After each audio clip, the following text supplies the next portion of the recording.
te damos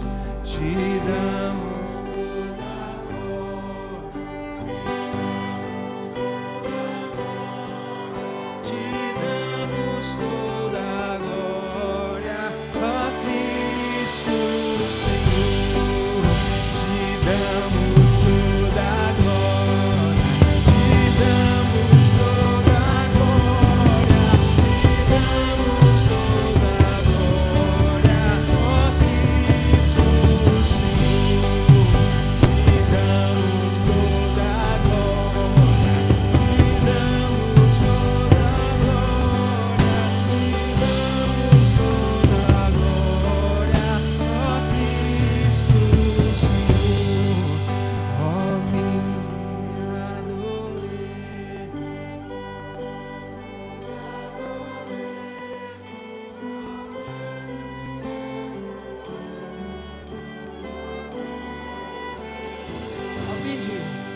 Ó vinde adoremos.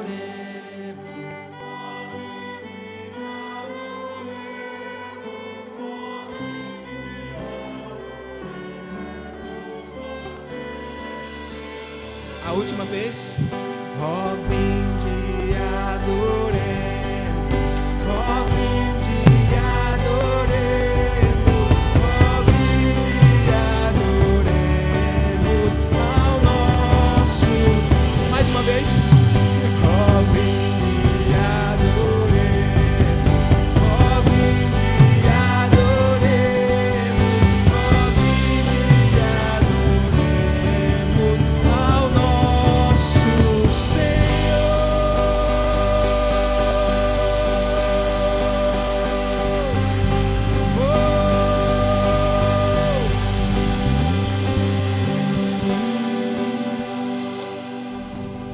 Aleluia. Te exaltamos, Senhor. Te exaltamos, Jesus.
Aplauda Jesus bem forte. Aleluia.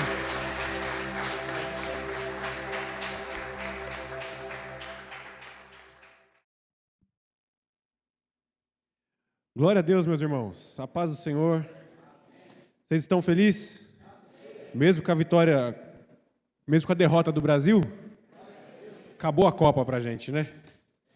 Copa acabou. Eu não sabia se lá em casa eu colocava a bandeirinha do Brasil, se eu colocava a árvore de Natal. Agora eu já posso colocar só a árvore de Natal. Tirar as bandeirinhas de lá. Meus irmãos, acabou a Copa, então vamos falar de Natal. Vamos falar de Natal? Amém? Vamos fechar os nossos olhos, vamos entregar esse momento aqui ao Senhor. Pai, o Senhor é maravilhoso, Jesus. Nós te agradecemos pela sua presença. Te agradecemos, Espírito Santo, porque o Senhor tem nos guardado. Te agradecemos porque, neste momento, Senhor, onde nós poderíamos estar fazendo tantas outras coisas, nós escolhemos estarmos aqui, Senhor, prestando culto ao Senhor. Nós não estamos aqui para assistir um culto, Senhor, mas nós estamos aqui para prestar um culto ao Senhor. Nós te agradecemos porque o Senhor tem tocado em nossas vidas tão profundamente, Senhor, ao ponto de te adorar acima de todas as coisas. Que nós possamos, Senhor, aproveitar esse período, Senhor, de Natal, para que nós possamos levar o amor do Senhor para as outras pessoas. Nós possamos entregar parte daquilo que o Senhor tem entregado para nós, para aquelas pessoas que ainda não te conhecem, que ainda não caminham com o Senhor. Nós te agradecemos pelo privilégio que nós temos de ser chamados filhos do Senhor, de sermos herdeiros e cordeiros do reino de Deus, em nome de Jesus. Amém. Meus irmãos, Natal, uma data tão especial, eu particularmente amo a data de Natal. Para mim, talvez é até a data do ano que eu mais gosto, porque me traz uma recordação de quando eu era menor, minha família se juntava, todo mundo, na época que minha avó ainda era viva, meus tios, minhas tias, e juntava aquele monte de gente lá na casa da minha avó, fazia aquela festa, muita comida, muita risada, né? Minha família é da Hungria, então o húngaro gosta de cozinhar muito, então sempre teve muita comida, sempre teve muita alegria. Depois, infelizmente, com o tempo, isso daí foi se perdendo. Minha avó faleceu, meus tios faleceram, e acaba que cada um vai tomando um rumo, né?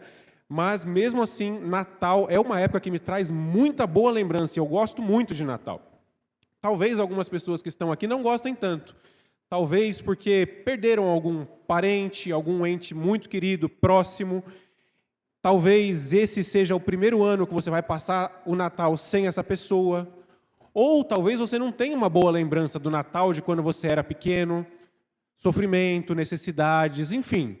Pode ser que tenha alguém aqui que não goste tanto do Natal. Mas Natal, meus irmãos, é uma época tão gostosa, tão importante para nós. Ou talvez até você não celebre o Natal por achar que o Natal ele é pecado. Muitas denominações, muitas igrejas não celebram o Natal. Igrejas cristãs não celebram o Natal por achar que é pecado, por achar que tem algo errado, por uma série de fatores. Eles não celebram o Natal. Mas a palavra de Deus diz, lá em Romanos, capítulo 14, a partir do verso 3, Paulo estava escrevendo a carta para os romanos. E havia uma discussão lá nessa época de o que podia fazer e o que não podia fazer. Eles estavam numa discussão profunda de que a lei que Moisés deixou proibia fazer algumas coisas, e Jesus veio e falou que aquilo não era mais proibido, e eles estavam nessa discussão, posso fazer, não posso fazer? E Romanos capítulo 14, eles estavam discutindo especificamente sobre comer carne de porco. Vocês sabem que judeus não comem carne de porco, e na lei de Moisés proibia de comer carne de porco. Eles estavam nessa discussão, não, porque a lei de Moisés não deixa. E outros falavam, não, porque Jesus falou que o que deixa impuro é aquilo que sai da boca, não aquilo que entra. E estava nessa discussão. E Paulo, muito sábio, dirigido pelo Espírito Santo, disse o seguinte, aquele que come carne de porco, não despreze aquele que não come. E aquele que não come carne de porco, não despreze aquele que come. Porque o que come, come para a glória de Deus. E o que não come para a glória de Deus. Os dois estavam fazendo para glorificar a Deus. E eu falo para vocês, meus irmãos, aqueles que comemoram o Natal, que celebram o Natal, não desprezem aqueles que não celebram. E aqueles que não celebram, não desprezem aqueles que celebram. Porque o que celebra, celebra para a glória de Deus. E os que não celebram, também não celebram para a glória de Deus. Então, se você não celebra porque talvez você acha pecado, porque você acha que há alguma coisa errada, não tem problema nenhum. Nós não temos problema nenhum com isso. É da nossa cultura, da Past Church, celebrar o Natal. Nós entendemos que é uma data muito importante. Nós entendemos que é uma data onde nós temos a facilidade de levar a palavra de Deus e por isso nós celebramos. E um dos argumentos que muitas pessoas usam para não celebrar o Natal é exatamente o fato de que o dia 25 de dezembro não é o dia que Jesus nasceu. As pessoas falam assim, mas eu vou celebrar o aniversário de Jesus, ele nem nasceu no dia 25 de dezembro, como é que eu posso celebrar isso? Vocês sabem que tem pessoas que nasceram no interior, bem lá no interiorzão mesmo, que não tem cartório próximo, que às vezes tem que nascer em casa, até hoje tem esses lugares bem afastados assim. E as pessoas nasceram e nascem até hoje, só que as pessoas não registram no mesmo dia. Muitas vezes vai registrar depois de... Ah lá, o Adail já fez assim, ó. Muitas vezes é registrado depois de meses, talvez anos. E quando vai registrar, se perguntam assim, que dia que ele nasceu? Não sei, não lembro. E por conta disso, a gente tem que deixar de celebrar o aniversário do Adail, por exemplo? Que ele foi registrado depois de alguns meses, ou talvez depois de alguns anos? Não, nós celebramos da mesma forma. É a data que foi registrada, ou a data simbólica que foi colocado lá. E nós celebramos da mesma forma, mesmo não sendo nessa data que ele nasceu. E aí, eu sou uma pessoa que eu sou muito curiosa. E eu falei assim, será que realmente Jesus nasceu no dia 25 de dezembro? Ou será que foi alguma outra data? E eu fui pesquisar a fundo para saber se ele realmente nasceu no dia 25 de dezembro, se foi próximo disso, se foi depois disso. E aí claro, obviamente, eu pesquiso em pastores, em artigos científicos que têm fundamento. Eu não vou pesquisar, por exemplo, no UOL, no G1, né, na revista Veja. Eu vou pesquisar em pastores teológicos, em que tenham conhecimento, em artigos científicos teológicos que têm fundamento. E um dos pastores teólogos que eu considero muito, que eu aprendo muito, é um pastor que se chama Lamartine. Ele é um pastor bem conhecido, teólogo, conhecedor profundo da palavra, já fiz alguns cursos online com ele, e ele conhece muito da Bíblia. E aí eu comecei a estudar sobre o que ele falava sobre o nascimento de Jesus, e comecei a assistir alguns vídeos, e ele usa, meus irmãos, argumentos extremamente convincentes.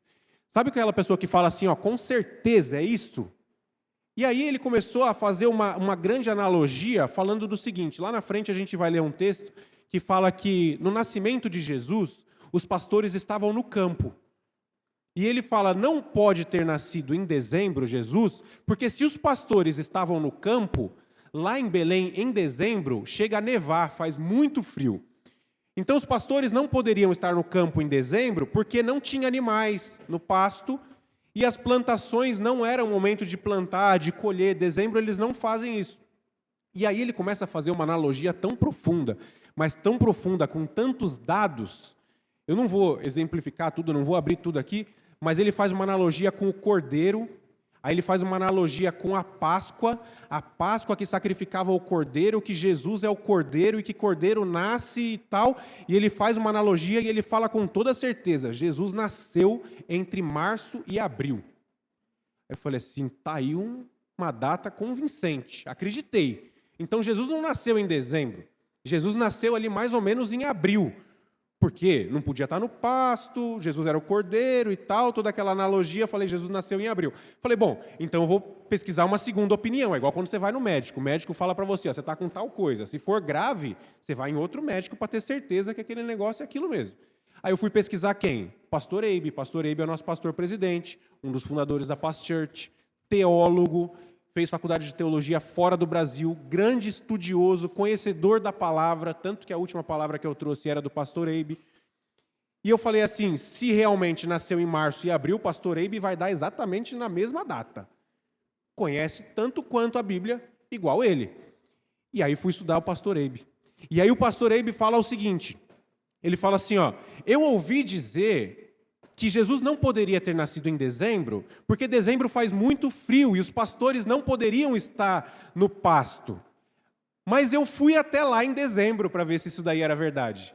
E ele chegou lá e ele falou assim, ó, faz frio, mas não é tão frio ao ponto de os animais não poderem ficar para fora, de não ter plantação nem nada. E aí o pastor Abe me traz um outro argumento extremamente convincente, com dados científicos, estudos profundos, falando que Jesus nasceu entre o dia 25 de dezembro e 6 de janeiro. Aí eu falei, e agora? Tenho 2 pastores conhecedores muito mais do que eu da palavra. Um fala que nasceu entre março e abril, o outro fala que nasceu entre dezembro e janeiro. Eu vou ter que procurar a terceira opinião. Falei, mas agora eu não vou errar. Agora eu vou, na minha opinião, no maior teólogo, na minha opinião, do Brasil e talvez do mundo, que é chamado, não sei se vocês conhecem, Dr. Rodrigo Silva. Dr. Rodrigo Silva ele é doutor em teologia, doutor em escatologia, doutor em história da Bíblia, doutor em escavação. Ele é doutor em tudo que você pode imaginar. E, na minha opinião, sinceramente, ele é um dos maiores teólogos do Brasil e do mundo. Confio muito no que ele fala, porque ele traz dados não só científicos, como históricos, porque ele também é doutor em teologia, ele traz toda a história e tudo mais. Falei, vou nele, ele vai tirar minha dúvida. Ou ele vai falar que nasceu em abril, ou ele vai falar que nasceu em dezembro. E aí eu joguei lá na internet, Dr. Rodrigo Silva falando sobre Natal, o nascimento de Jesus, quando foi. E me deu um podcast, onde ele estava falando sobre um podcast.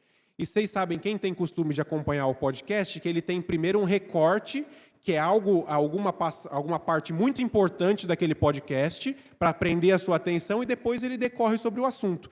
E o primeiro recorte do vídeo era o Dr. Rodrigo Silva falando assim, ó, Jesus nasceu em outubro. Eu falei, e agora? Como pode um negócio desse?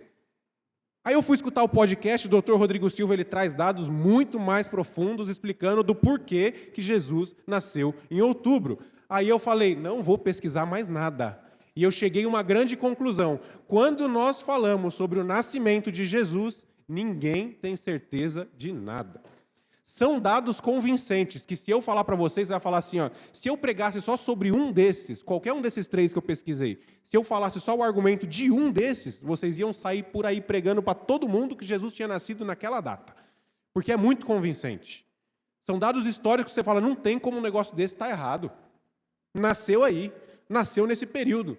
E aí eu cheguei à conclusão de que o meu estudo é muito mais certo do que o estudo de qualquer um deles. E vocês vão concordar comigo. Pastor Lamartine falou que ele nasceu entre março e abril. Pastor Eibe falou que ele nasceu entre dezembro e janeiro. Doutor Rodrigo Silva falou que nasceu entre setembro e outubro. E eu falo que ele nasceu entre janeiro e dezembro. Está ali entre 1 de janeiro e 31 de dezembro. É mais ou menos nesse período assim que ele nasceu. Não tem como eu estar errado. E vocês vão concordar comigo. Nasceu ali, mais ou menos ali nesse período. Então, meus irmãos, a data certa nós realmente não sabemos. Não tem como a gente saber se ele nasceu dia 25 de dezembro, ou se ele nasceu dia 6 de janeiro, que algumas igrejas comemoram dia 6 de janeiro, em abril, enfim, não tem como saber. Mas eu também, agora pegando o exemplo do Adail, eu não preciso saber a data exata que o Adail nasceu. Amo a vida dele da mesma forma e no dia do aniversário dele, se ele falar para mim que é dia 30 de fevereiro, eu vou lá dia 30 de fevereiro. Nem tem essa data, mas eu vou. Vou lá e comemoro o aniversário dele. Mas, meus irmãos, o porquê que nós não sabemos a fundo qual é a data de nascimento de Jesus? Exatamente qual é a data de nascimento de Jesus? Vocês sabem que Jesus ele era judeu. Nasceu de uma família judia. Maria, José, eles eram judeus. E os judeus, eles não têm esse costume, essa cultura de comemorar o aniversário. Então, para eles, pouco importa o dia que nasceu. Se nasceu hoje, se nasceu amanhã, eles querem saber só do nascimento. Eles não querem saber exatamente o dia que nasceu. Tanto que eles foram... Jesus nasceu e ninguém nunca perguntou assim, que dia que é hoje? Que dia que Jesus nasceu? Vamos registrar. Eles não faziam um registro de nascimento daquelas pessoas. Eles não tinham esse costume e até hoje os judeus, assim como também as testemunhas de Jeová, hoje eles não comemoram aniversário. Eu trabalhei com uma testemunha de Jeová. Quando a gente ia comemorar algum aniversário das pessoas que trabalhavam com a gente, ela ficava no canto, assim, ela não comemorava, não batia palma. Se você ia dar os parabéns para ela, ela não recebia. Então, para eles não importam, igual os judeus, não importa o dia que eu nasci, né? Então, quando teve Jesus nasceu, Jesus cresceu, tudo mais, e teve aquela passagem que todos nós conhecemos de Atos, capítulo 2, onde os discípulos de Jesus e algumas pessoas estavam reunidas ali na casa, eram mais ou menos 120 pessoas que estavam ali. A Bíblia fala, vocês conhecem, e vieram dos céus línguas repartidas como fogo, tocou sobre cada um deles, todos ficaram cheios do Espírito Santo. Depois dessa passagem de Atos, foi que os discípulos de Jesus e aquelas pessoas que estavam ali saíram para de fato pregar o Evangelho. Até então, eles não tinham saído ainda para pregar o Evangelho. Quem conhecia Jesus são aquelas pessoas que caminhavam ao lado de Jesus, que tiveram de alguma forma contato com ele. Mas Jesus falou para os discípulos, para eles não saírem pregando, para eles se recolherem, para eles ficarem um período em oração, e só depois que eles receberem o Espírito Santo é que eles poderiam sair e pregar o Evangelho. Então eles se recolheram nessa casa e eles ficaram algum tempo orando, e a partir daí eles foram cheios do Espírito Santo. E a Bíblia fala que depois disso eles saíram e a primeira pregação deles, 3.000 pessoas se converteram. Vocês têm ideia do que é isso? Se nós saíssemos aqui, pregássemos e 3.000 pessoas se convertessem, já não caberia mais nesse prédio. Eu acho que nem caberia no centro de eventos que tem aqui atrás, que é um teatro. É muita gente.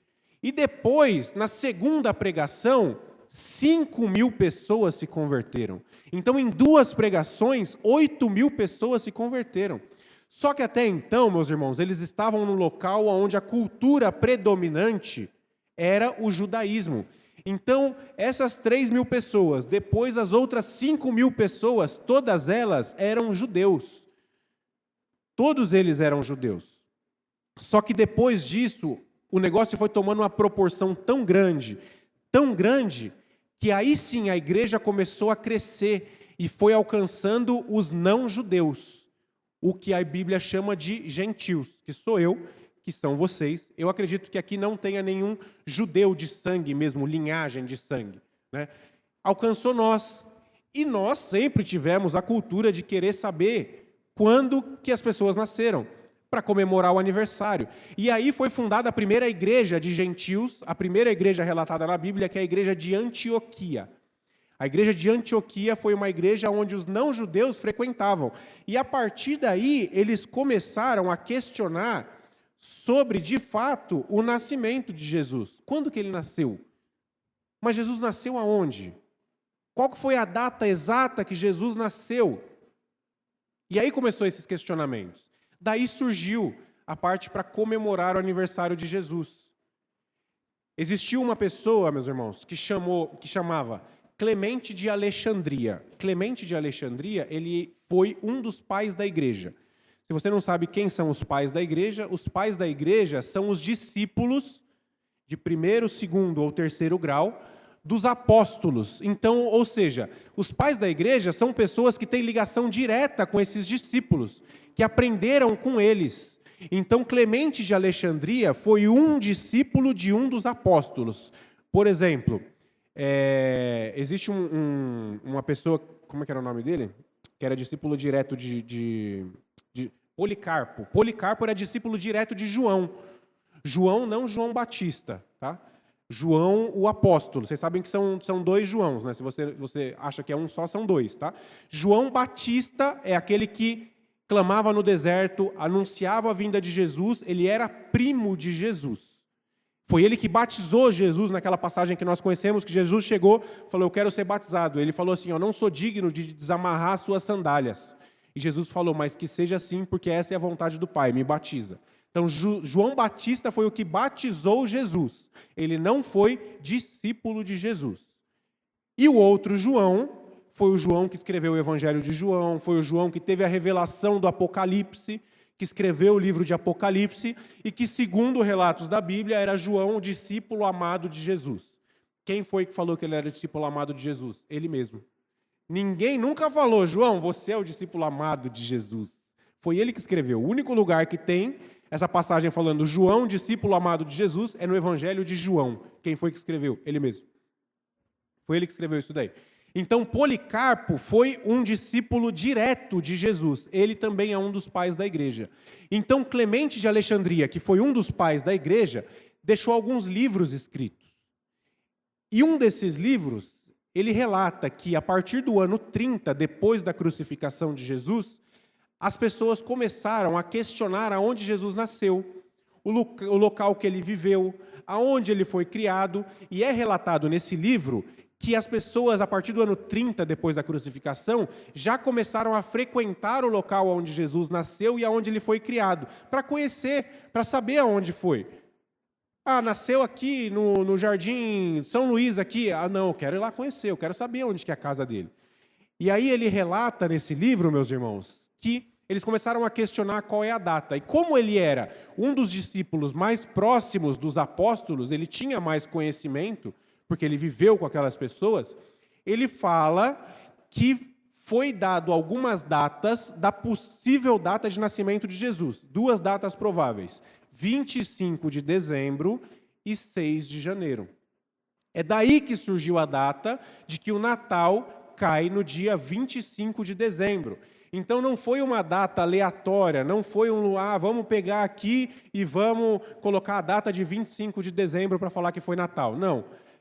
Foi Clemente de Alexandria, um dos pais da igreja, que relatou isso, que as pessoas já falavam há muitos e muitos e muitos e muitos anos atrás, que era provavelmente no dia 25 de dezembro. Mas vocês sabem, meus irmãos, que existem muitos mitos, principalmente sobre o Natal.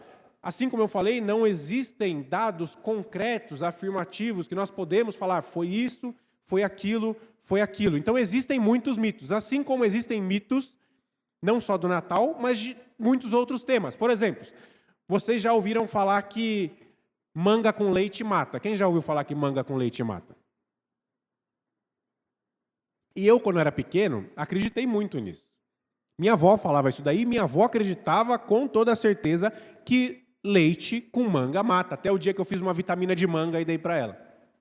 E quando ela tomou, eu falei assim, vó, sabe o que é isso aí? É leite com manga. Ela entrou em desespero. Tá querendo me matar?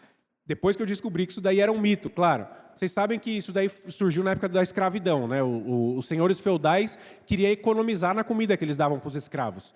Então, o principal alimento deles era manga ou era leite. Para eles não comerem os dois, os senhores feudais criaram esse mito, falando assim, não pode comer os dois não, vocês vão passar mal e vocês vão morrer. A partir daí surgiu esse mito de que manga com leite mata. Isso passou de geração para geração, de geração para geração. Chegou em mim isso daí. Eu estou com 30 anos, 34 anos, isso foi criado há centenas de anos atrás. Um outro mito muito conhecido é que, e eu escutava isso quando era pequeno e eu acreditava muito, que a gente não podia apontar o nosso dedo para uma estrela. Por quê? Nascia uma verruga no dedo. Quem já ouviu isso daí? E isso daí, meus irmãos, muitas pessoas acreditam até hoje. Qual é o sentido de eu apontar o meu dedo para uma estrela e nascer uma verruga na ponta do meu dedo? Não faz sentido. Fisicamente, fisiologicamente, não faz sentido um negócio desse. Mas sabe de onde que surgiu isso daí? Vocês sabem que os judeus, eles contam os dias diferentes de nós. Nós contamos os dias a partir da meia-noite, de meia-noite a meia-noite. Então, chegou a meia-noite de hoje, já é amanhã. Os judeus não. Eles contam o dia ao escurecer do dia e ao surgimento da primeira estrela. Então, assim que surge a primeira estrela no céu, já é o dia seguinte. Já mudou o dia para eles. E quando houve o Holocausto, Hitler perseguiu os judeus, matou centenas de milhares de judeus. Os judeus eles tinham que viver escondidos. Judeus eles tinham que viver como se não fossem judeus, porque senão Hitler mataria eles. Eles sabiam que eles morreriam. Só que as crianças sempre foram muito inocentes. As crianças não tinham ideia, não tinham noção do que estava acontecendo, que o Holocausto poderia matar elas pelos simples fatos delas serem judias. Então, os judeus eles saíam na rua à noite e as crianças estavam andando, eles olhavam para o céu e via a estrela. E eles apontavam, falavam assim, alá mamãe, alá papai, nasceu a primeira estrela, já é o outro dia. E aí, para que eles não fossem descobertos que eles eram judeus, as mães e os pais inventaram que se apontasse para a estrela, dava verruga no dedo. Foi daí que surgiu esse mito. E isso perdurou por muitos e muitos anos. Há quanto tempo atrás foi o Holocausto? E isso até hoje tem pessoas que acreditam nisso. São mitos, são falácias. Não faz sentido isso daí. E algumas coisas, meus irmãos, nós fazemos sem saber o porquê. Quantas coisas a gente não faz sem saber o porquê daquilo? A gente simplesmente faz. É algo cultural nosso, é algo que nós estamos acostumados a fazer, e nós fazemos porque fazemos. Se alguém pergunta, por que você faz isso? Eu não sei. Eu faço porque eu faço. Só por causa disso. Então, tem uma história de que uma mãe foi cozinhar um peixe, e ela cortou a cabeça e o rabo do peixe, e colocou na panela para cozinhar.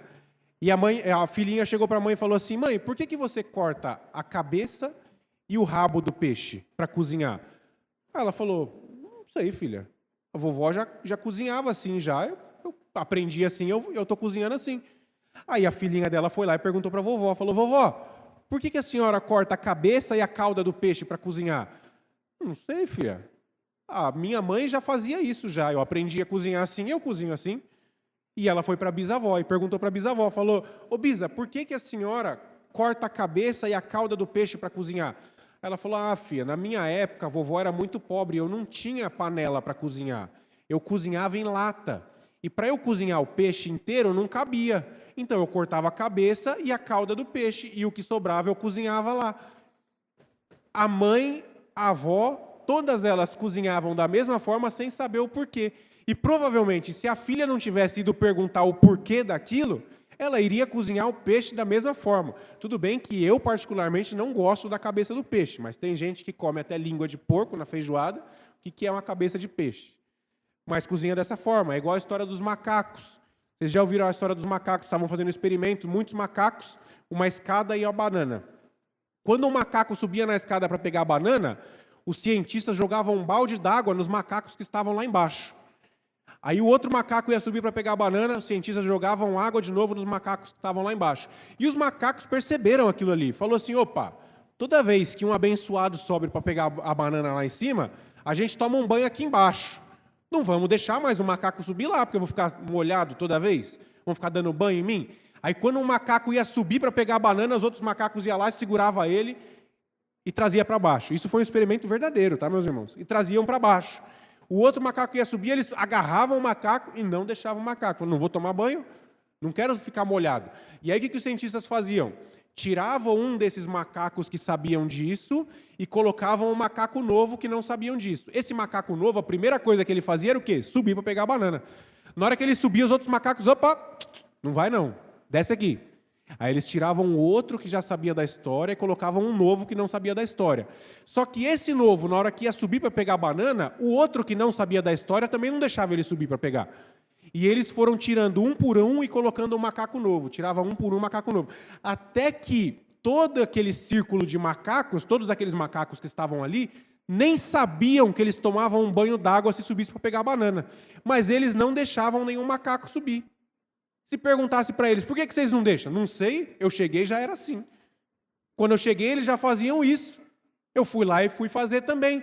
Então, muitas vezes, nós fazemos algumas coisas sem saber o motivo principal daquilo. Nós simplesmente fazemos, porque nós aprendemos assim, porque a nossa mãe nos ensinou assim, eu já cresci assim, e eu faço porque eu faço. E um outro argumento muito utilizado pelas pessoas que não comemoram o Natal é que a mesma data, dia 25 de dezembro, é comemorado, é celebrado ao Deus Sol. E isso é muito conhecido e isso não é um mito. Isso é verdade, meus irmãos. Isso é verdade. Havia uma festa de que era celebrado no dia 25 de dezembro a data do Deus Sol. E por isso que muitas pessoas não celebram, porque falam assim, essa data é a data que é comemorada uma festa pagã. Eu estou comemorando algum outro Deus. Eu estou celebrando algum outro Deus. Mas isso não faz muito sentido, meus irmãos. Pelo menos, para mim, não faz sentido. Por quê? Nós pegamos, por exemplo, a data de Carnaval. No Brasil, é a data mais conhecida no paganismo. É a festa mais esperada por aquelas pessoas que não são cristãs. Mas no Carnaval, nós temos não só a Paz Church, mas outras igrejas também têm a cultura de fazer um acampamento. É uma semana que o mundo está celebrando a carne e demônios. E o que nós fazemos? Tiramos os nossos jovens e levamos para um retiro espiritual. E nós celebramos a Deus numa data onde o mundo está celebrando ao demônio. Particularmente, eu vejo isso como algo extremamente bom. Não importa que o mundo está celebrando uma data pagã, uma festa carnal. Nós estamos celebrando ao nosso Criador. Nós estamos celebrando ao nosso Deus. Se daqui a 100 anos as pessoas pegarem algum documento, alguma foto que diz que a Paz Church Santana de Parnaíba, na época do carnaval, fazia uma festa, eles vão achar que nós éramos uma igreja pagã. Por quê? Simplesmente pelo fato de que nós estávamos comemorando uma festa numa data onde o mundo comemora o Deus Sol, onde o mundo comemora uma festa carnal. Isso não faz muito sentido, meus irmãos. Eu creio que assim como o Natal, por exemplo, hoje você já não ouve mais falar sobre a festa, a celebração do Deus Sol. No dia 25 de dezembro, é difícil alguém falar assim, hoje era celebrado o Deus Sol. Não, todo mundo fala sobre o quê? Sobre o Natal. O Natal ficou tão enraizado, a festa cristã natalina ficou tão enraizada, que as pessoas se esqueceram que era o mesmo dia que era comemorado a festa a um Deus Sol. E eu creio, em nome de Jesus, que um dia o carnaval, os nossos acampamentos cristãos, será tão forte que ninguém mais vai se lembrar que um dia existiu o carnaval. Que um dia o mundo parava, que o Brasil parava uma semana para comemorar o carnaval, uma festa de lascívias, uma festa onde você se enchia de coisas do mundo. Eu creio, meus irmãos, que um dia, em nome de Jesus, pode ser daqui a 100 anos, não vai ser mais carnaval, vai ser Cristoval. Nós vamos celebrar somente a Cristo. Assim como o Natal, um dia as pessoas celebravam ao Deus Sol e hoje ninguém mais nem lembra dele, celebramos somente a Cristo. Então, quando a gente fala, eu não celebro o Natal, porque nessa mesma data era celebrada uma festa pagã, eu estou deixando de celebrar algo bom. Por exemplo, o meu aniversário, eu nasci dia 15 de outubro. 15 de outubro é dia dos professores. É como se chegasse no meu aniversário e eu falava assim, hoje eu vou celebrar meu aniversário. Aí a Pri e a Bel falam assim, não pode, porque hoje é dia dos professores. É o nosso dia hoje. E você não pode celebrar seu aniversário nesse dia, porque é dia dos professores, você não é professor. Então você não pode celebrar seu aniversário nesse dia. A minha esposa nasceu dia 15 de novembro, proclamação da República. Já pensou? Você não pode celebrar seu aniversário dia 15 de novembro, porque é a festa da proclamação da República. Não faz sentido, meus irmãos. Pode ser o dia que o mundo quiser que for. É o nosso dia de celebrar Deus. É o nosso dia de celebrar a Cristo. É a data que foi colocada para celebrarmos Jesus, e é isso que nós vamos fazer. Como eu falei lá no começo, se você entende que não é certo comemorar Natal, amém, meus irmãos. Nós vamos continuar amigos da mesma forma. Nós vamos continuar celebrando da mesma forma e você vai continuar não celebrando da mesma forma. Eu celebrando para glorificar a Deus, você celebrando para glorificar a Deus, todos nós glorificaremos a Deus. Amém? Lucas capítulo 2. Nós vamos ler juntos aqui.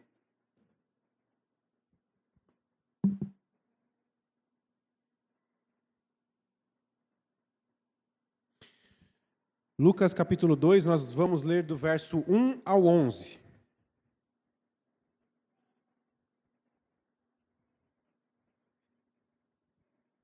Vai estar no telão também para você acompanhar ali.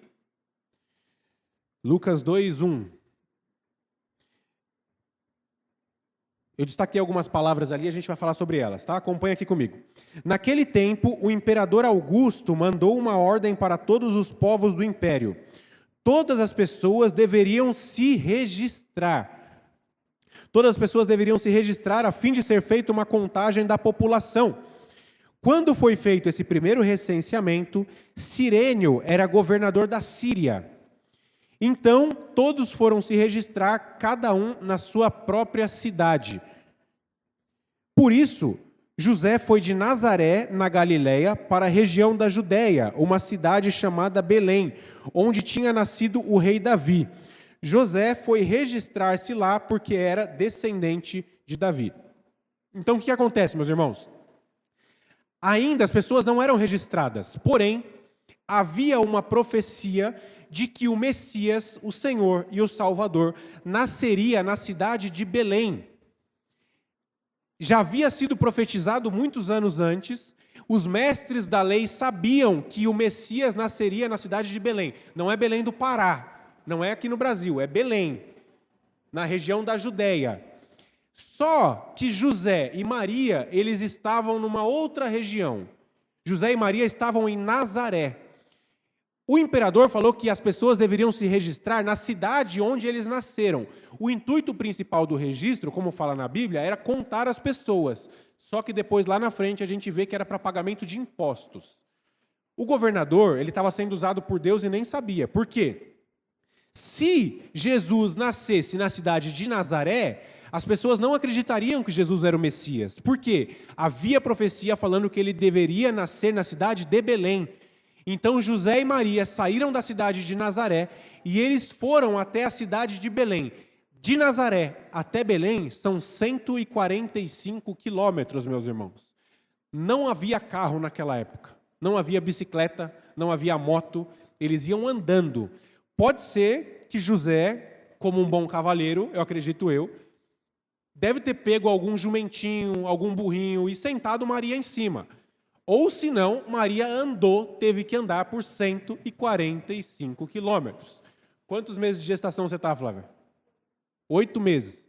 Mês que vem já nasce. Você aguenta andar 5 quilômetros? Nem 2 quilômetros. Maria teve que andar esses 145 quilômetros e não é que ela estava no começo da gestação. No começo da gestação é um pouco mais tranquilo, você ainda se aguenta, agora está com peso de 2 pessoas, já está com as pernas doloridas e tal. E ela teve que andar por 145 quilômetros, ela já estava no final da gestação. Tanto que se a gente continuar lendo, vamos continuar lendo aqui, ó. A gente parou aqui no verso 4, vamos lá para o verso 5. Levou consigo Maria, com quem tinha casamento contratado, ela estava grávida. E aconteceu que, enquanto se achavam em Belém, chegou o tempo de a criança nascer. Ou seja, chegaram em Belém, Jesus nasceu. Ela já estava na mesma época da Flávia, 8 meses, 9 meses, já estava para Jesus nascer. Já estava próximo de nascer. Então eles se achegaram a Belém, Jesus nasceu. E ele continua falando assim: então Maria deu à luz ao seu primeiro filho, enrolou o menino em panos e deitou-o numa manjedoura. Olha essa segunda parte que fala aqui, ó. Pois não havia lugar para eles na pensão. Aqui está falando, meus irmãos, que eles não foram para o hotel porque não tinha lugar. Não tinha quarto disponível para eles ficarem. Se o imperador falou que todas as pessoas deveriam ir até a sua cidade natal para se registrar, a cidade estava lotada. Estava mais cheia do que Santana de Parnaíba em inauguração do presépio.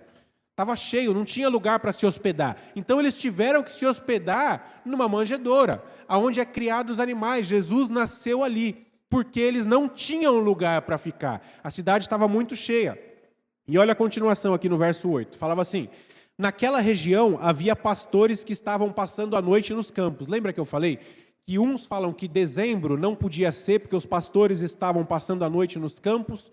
Outros falam que não tem problema, que é frio, que dava para eles passarem. Enfim, nós sabemos que eles estavam no campo, tomando conta dos rebanhos de ovelhas. Então, um anjo do Senhor apareceu, e a luz gloriosa do Senhor brilhou por cima dos pastores, e eles ficaram com muito medo. Hoje, meus irmãos, nós conhecemos a energia elétrica, nós sabemos da luz. Nós sabemos que se um farol muito forte acender, que ele ilumina. Naquela época não existia energia elétrica. Naquela época eles iluminavam com candelabros, eles iluminavam com fogo baixo. Tinham que ficar colocando querosene lá, óleo, azeite para queimar. Então eles conheciam aquela luz fraquinha. Agora você pensa, apareceu um anjo que brilhava e a luz tomou conta daquele lugar à noite que praticamente ficou de dia. É óbvio que vai ficar com medo. Eu nunca vi isso. Se eu vejo um anjo hoje, muito provavelmente eu fico com medo e eu conheço a luz. Pensa naquela época. Dependendo do anjo também que a Bíblia diz, tem 10 asas, 4 cabeças, 23 olhos, aí qualquer um vai ficar com medo. Mas dizem que eles ficaram com medo, porque uma luz gloriosa do Senhor brilhou.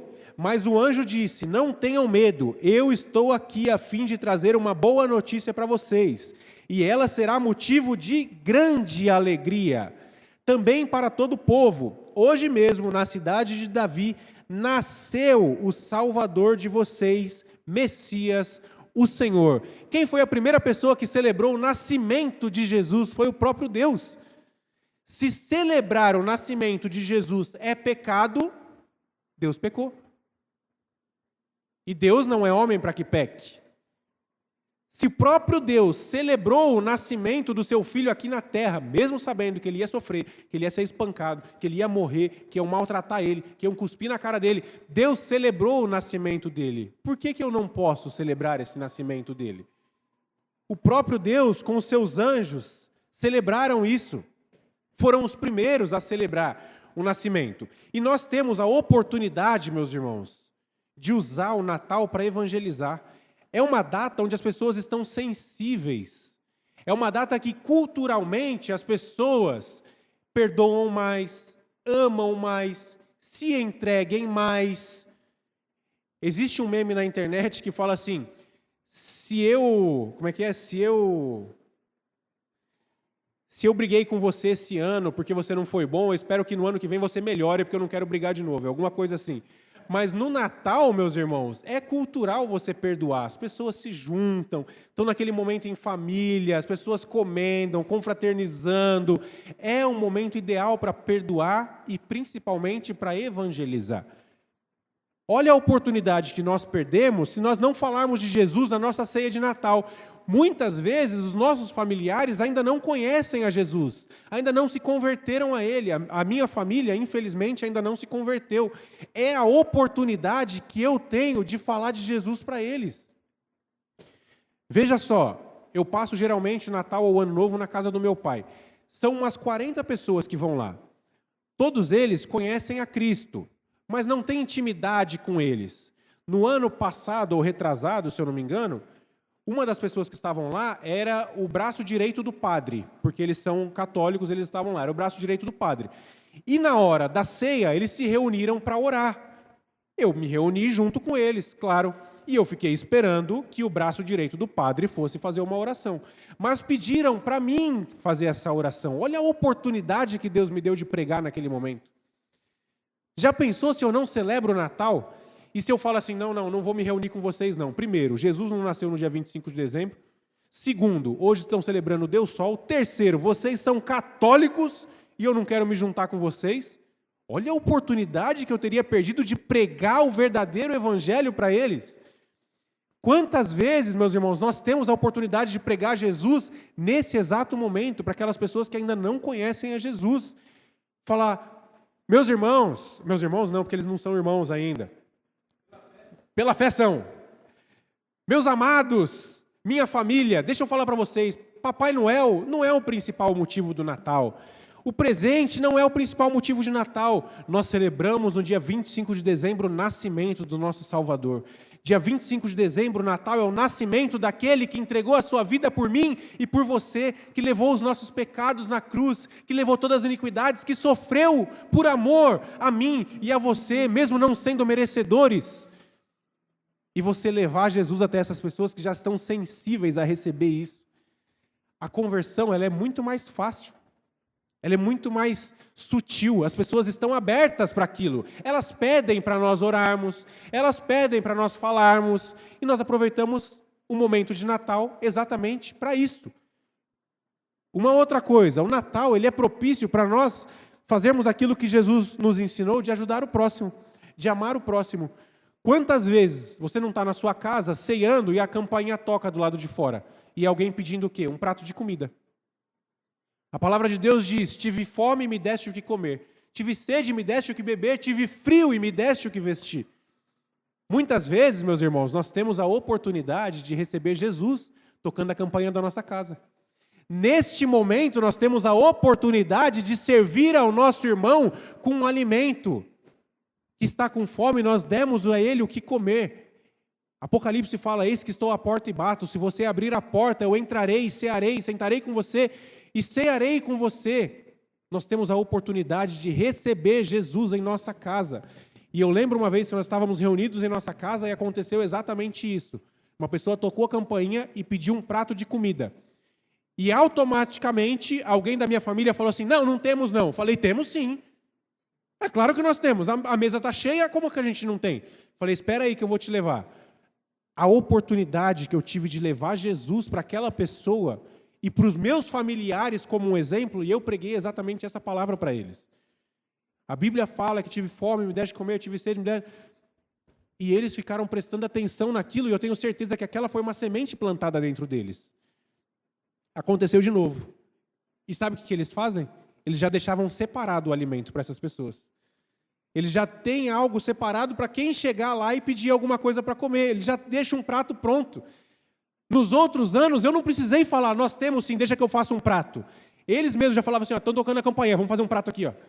E já levava para lá, porque eles sabem que aquela pessoa é representação de Jesus.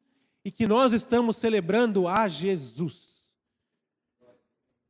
Para finalizar, meus irmãos, se a equipe de louvor já quiser subir aqui, Natal não é Papai Noel.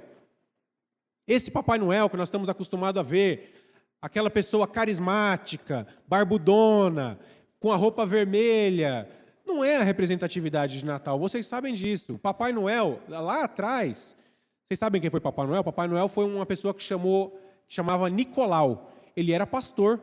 Alguns dizem que ele era pastor, outros dizem que ele era bispo. Até porque na época de Nicolau não existia essa separação entre católicos e evangélicos, né? Foi antes da confissão cristã. Então ele era cristão. Ele era uma pessoa temente a Deus. A Igreja Católica chama ele de São Nicolau. Outras pessoas chamam ele de Nicolau. Mas o fato é, ele era uma pessoa temente a Deus. Ele era uma pessoa que tinha muito dinheiro. A família tinha muito poder aquisitivo. E ele ajudava as pessoas levando presentes, levando alimento, levando amor para essas pessoas. Ele era um pastor missionário. Então, se alguém perguntar, se seu filho te perguntar, quem é o Papai Noel? Ele era um pastor missionário que levava o amor de Deus. Infelizmente, o mundo transformou isso daí no comércio.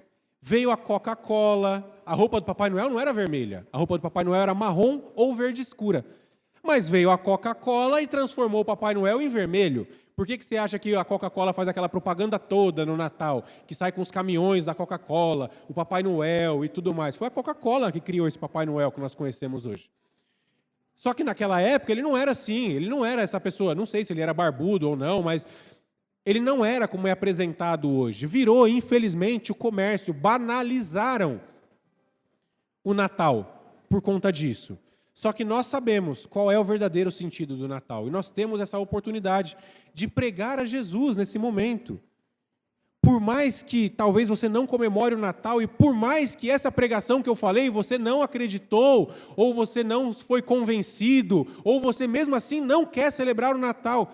Amém. Mas aproveita esse momento para pregar Jesus. Eu tenho certeza que mesmo que as pessoas que não comemoram o Natal fazem uma ceia, jantam, têm relacionamento com outras pessoas que comemoram o Natal, estão sensíveis ao amor de Deus. Prega Jesus. Para pregar Jesus a gente não precisa de data. A gente tem que pregar Jesus todo momento, todo tempo, todo dia, para todas as pessoas, nos 4 cantos da terra. Então enquanto o louvor toca aqui, se coloque de pé. Vamos orar, pedindo para que Deus faça desse momento, desse período de Natal, não um momento de capitalista, de só gastar dinheiro, de comprar, de gastar, mas um momento de fato de entregarmos o nosso melhor a Deus, o nosso Messias que nasceu. Aleluia. Ó, vinde adoremos, ó, vinde adoremos, ó, vinde adoremos ao nosso Senhor. Ó, vinde adoremos, ó, vinde adoremos, ó, vinde adoremos ao nosso Senhor. Para sempre louvaremos, para sempre louvaremos,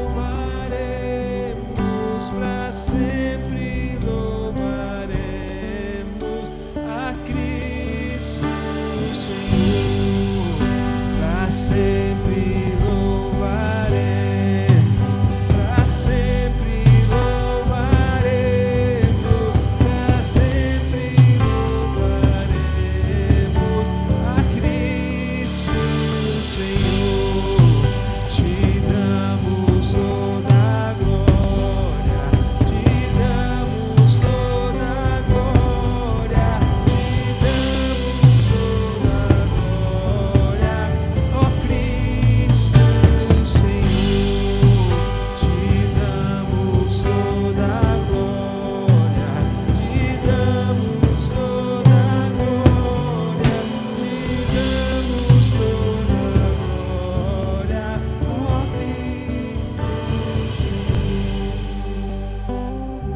mesmo instante em que Jesus nasceu, apareceu junto com um anjo uma multidão de outros anjos, como se fossem um exército celestial.